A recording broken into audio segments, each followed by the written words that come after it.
What if I told you that 2025 will be the year that the Marvel Cinematic Universe returns to form? After several years of standing on shaky ground, this year presents a golden opportunity for the MCU to get back on the right track. You're gonna have to stay with me on this. What is up, my friends? Welcome back to Jones Vibes. That is what I am diving into today. As an MCU fan, I've been very much looking forward to 2025 because it just feels like things are make or break now more than ever for the MCU, especially with the DCU kind of starting up and looking promising. Marvel needs hits. More than just Deadpool and Wolverine. They gotta start stringing together a few here, and coming off the heels of Agatha, I feel like they're in a good position to do so. And we just don't have to mention What If Season 3, okay? But I want to get my thoughts on every MCU release coming out this year, the shows and the movies, and then talk about what we can expect as well as what I personally am excited about. Be sure to go down in the comments and let me know which project you're most excited about, and let's get going. So we will start with the shows, and we're just gonna go in order of release here. First off, and I'm honestly very happy this is first because it's not technically MCU, but it is Marvel, and so I figured I should talk about it. Your Friendly Neighborhood Spider-Man, the animated series coming out here in just about a week. And this one's a little bit interesting because I'm not sure if you guys remember, this was originally titled Spider-Man Freshman Year, and it was supposed to give us kind of an origin story look at Tom Holland's Peter Parker in his freshman year and coming up, but then everything got switched around. Now this is taking place in an alternate universe, and I'm not sure if it's like a variant of Tom Holland's Peter Parker or not. I did see the trailer. It does look pretty fun, and I love Spider-Man. I absolutely love Spider-Man, so I can't help but watch, and I can't help but be excited for it, but I'm a little bit less excited now knowing that it's not like canon to the main timeline of the MCU, you know what I mean? But moving on, and this is why going in order of release date is fun, because this is my most anticipated show of the MCU this year. This is Daredevil Born Again. And let's freaking go! I think there were probably a lot of people. I mean, Netflix is a very massive platform, but there were a lot of people that watched the Daredevil show on Netflix and became fans of that. And then as the universe sort of expanded into Jessica Jones and Luke Cage and Punisher, it was a lot of fun. But then the MCU really ramped up, and it was kind of like, what's happening with that character? And now we know, like, Matt Murdock has been in the MCU for a while now. He makes that appearance in Spider-Man No Way Home.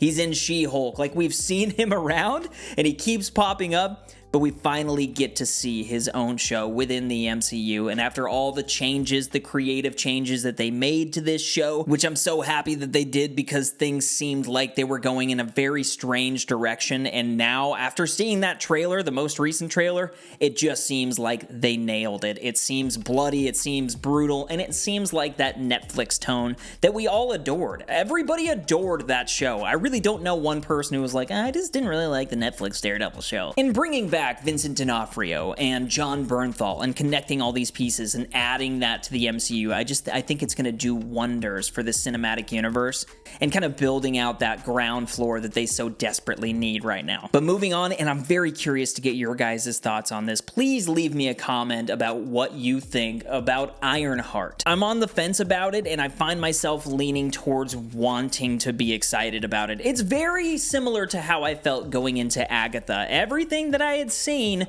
seemed like it was going to be pretty good, but I just couldn't help but hold back my anticipation a little bit because I didn't want to believe it was going to be that good, but then it was that good. I absolutely adored Agatha, and Ironheart, specifically for me, I mean, I do like, what's her name, Riri Williams, but we didn't get that much of her in Black Panther Wakanda Forever. We just got a little bit, and a huge adjustment we've had to make in the past few years is the time between projects coming out, and we've just had to get used to it. It's like, where the hell is Shang-Chi? I have no idea. And then where the hell is Riri Williams? Dominique Thorne seems like a great actress. I'm very curious to see how she holds down this whole show, but I believe that comes out June 24th. And oh, I forgot to mention Daredevil Born Again. That one comes out March 4th. So a lot of this stuff is coming up quick. But then moving on to an animated series, this one comes out in August, Eyes of Wakanda. What excites me the most about this project is that Ryan Coogler is behind it. The man that made Black Panther and Wakanda Forever, he's involved in this. He's a producer on the show. So just having his DNA around in this, it gives me a lot of hope. I truly have very little details to go on besides that, but what I'm hoping for is maybe some sort of Arcane type vibe out of the MCU. The What If series and that style of animation has gotten a little bit old for me, as well as I think their writing has just gone downhill on that show, and so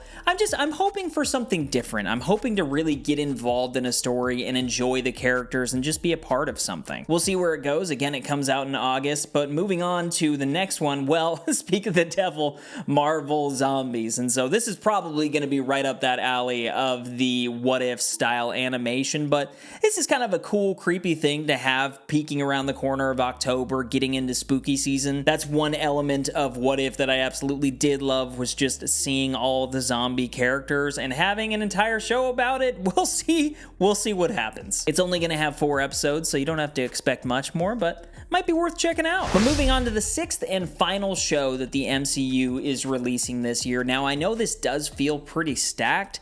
They've come out and said that they're going to start kind of holding back on releasing a lot of shows, so it might be going down to like 1 or 2 a year, and so we're going to see how all of these go this year, but I am specifically excited about this one, Wonder Man. As of right now, they're saying that it's going to come out in December. That's tentative. It might not be till next year, so I might just be talking about nothing at this point for 2025, but Yahya Abdul-Mateen. If you've seen Candyman, if you've seen Aquaman, you'll know that this guy, he's a phenomenal actor. He really is. And he's at the height of his game right now. He's like infused with ionic energy. And I mean, I don't know. He could be a potential player as we move into the Avengers movies. Or this is just going to be a one-off show and they don't mention it again, kind of like they did with She-Hulk. We're gonna see, but mainly that actor, Yahya, he's freaking phenomenal, and I'm excited at least to see him in the MCU, but let me know your thoughts on that one down in the comments, because it's a bit of an interesting situation. Also, if you have any details on it, I would love to hear it, but I think it's time we move on to the movies, and there's only a few, but they're really, really big, and there's a lot to talk about here. Again, we're gonna go in order of release here, but luckily for me, it's basically the order of my anticipation here. So, we're going to start with Captain America Brave New World. And guys, this is right around the corner. This is coming out in February. I believe it's coming out on Valentine's Day, February 14th. I've already gotten a notification about a screening, and so it's basically here. Captain America Brave New World is going to be here before we know it. And how is everybody feeling? You know, for those that aren't too involved with like the film and TV space, especially online, and the rumors and the scoops that come out, you might not know, but there was a lot that happened with this film. It's been reworked a ton. There have been reshoots. The budget has gotten quite high. I'm not sure how pre-sales are doing. I'm not sure how excited people are, but personally, I am very excited. I'm just excited to see a Sam Wilson-led Captain America film. We got the best version that we could possibly get with Steve Rogers. Out of Winter Soldier, that's my favorite MCU movie. Like, it's been amazing. Captain America is something that I hold near and dear to my heart, and so now seeing Sam Wilson pick up the shield and seeing him kind of take on the mantle and have his own solo movie, and kind of what that looks like, what these trailers feel like, going against Red Hulk, Harrison Ford, it seems like a lot of fun. Now, when it comes to the shows, and we're talking about the MCU returning to form, I don't really think those have a lot to do with it, aside from Daredevil Born Again. But when it comes to the movies, every single one of these matters. And if Captain America Brave New World fails, even if it's just because like the Rotten Tomato score or it's a box office failure, it just doesn't bode well for the MCU. It has to do pretty good numbers financially. This movie doesn't need to make $1 billion, but it certainly needs to make some money, and it also has to do well critically. I really want this movie to feel grounded in a way that Winter Soldier did and that the Captain America films felt, and I wanted to kind of tie into where you could watch Captain America 1 through 3 through Civil War and then watch this one, and it feels like the torch is being passed and it feels like it all connects. I don't know if that makes sense, but that's what I'm hoping for. But anyway, moving on to the wild card, and this is a movie that I wasn't that excited about when it initially got released, because I was just like, maybe it's just like the MCU trying to do Suicide Squad. But man, these trailers have been absolute bangers, and it has gotten me so excited when looking at the characters and the team that they have assembled. We're talking about Thunderbolts, and were it not for another movie coming out this year, this would be my most anticipated project of the MCU this year, just because I love Florence Pugh. I think she's a phenomenal actress. What she's done with the character of Yelena is so fun. It did a lot for the Hawkeye series, and I just feel like in a time where, you know, we lost Chadwick Boseman and Tom Holland's Spider-Man hasn't been showing up, like, we need people to carry this thing on. We need people to trust when we look at the MCU. When we go into an Avengers film, like, you need somebody to kind of carry you along there, and you're like, okay, it's Yelena, cool. We're with her now, we're safe. But I'm definitely getting the vibe like she's going to be the central character in this thing, and then we're just built out with a bunch of solid characters. David Arbor coming back as Red Guardian, you have Wyatt Russell, John Walker, you got Bucky Barnes coming back, Sebastian Stan, you also got Lewis Pullman as Sentry. It's very exciting. I mean, even Thunderbolt Ross has been rumored to be in this thing, so I think we're going to see a little bit of crossover here. Luckily, coming right after Captain America, you know, hopefully some strings are attached and we're starting to feel like we're in the MCU again. And then just the overall tone of this film is something unique and something fresh and something that we haven't seen. When you have all of these amazing actors coming together, you gotta nail this script. And I feel like this movie wouldn't have gotten made had it not been for a pretty good script, because this kind of popped out of nowhere. And so I'm eagerly anticipating Thunderbolts. This is coming out May 2nd and kind of continues this slow build of anticipation of Marvel projects until we get to the big one. And the big one is Fantastic Four. And I know that the Fantastic Four isn't the biggest property in the world, but they have a lot to do with the overall universe, and you see their characters pop up a ton when it comes to the bigger stories that are told in the comics. The Secret Wars, you know what I mean? Reed Richards, Doctor Doom, there's a lot of connection there. And so this movie, more than any of these projects, is important to the MCU moving forward. And I feel like there's going to be a lot at play here, but can they do it well? There's so much charm to the Fantastic Four, Marvel's first family, and personally, looking at it, I feel like they did a great job with the casting. I was very apprehensive about Pedro Pascal getting character, mainly because I wanted John Krasinski. I liked John Krasinski in Multiverse of Madness, but here we are, and as artwork has come out, and as we've seen the design of these characters, you start to look at Pedro Pascal, who you already trust as an actor. He's a phenomenal actor, really at the top of Hollywood right now. He's headlining a lot of different projects, but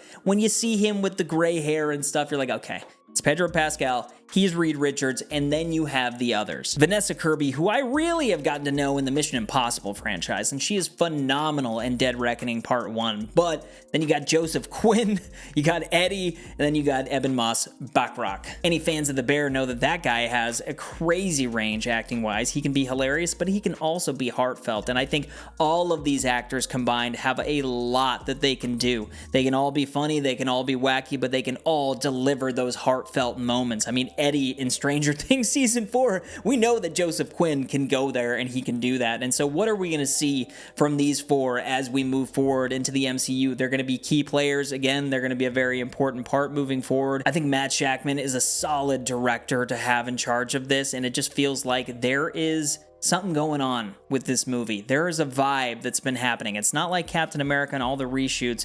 Everything that you've heard has been pretty exciting surrounding the Fantastic Four. If you've heard the score, if you haven't, I suggest you go look it up right now. But Michael Giacchino, he released his score for Fantastic Four, just the first little bit of it, and it is phenomenal. It sounds beautiful, and so we're already catching a vibe here, man. It already seems like it's gonna hit. Fantastic Four, The First Steps, is coming out July 25th, and this is definitely my most anticipated Marvel project. But that about wraps it up, and there's a lot to break down there. That is a lot of projects coming out in 2025, but when you really look at those and you go through each one, it does seem like this is a golden opportunity for Marvel to get back on its feet.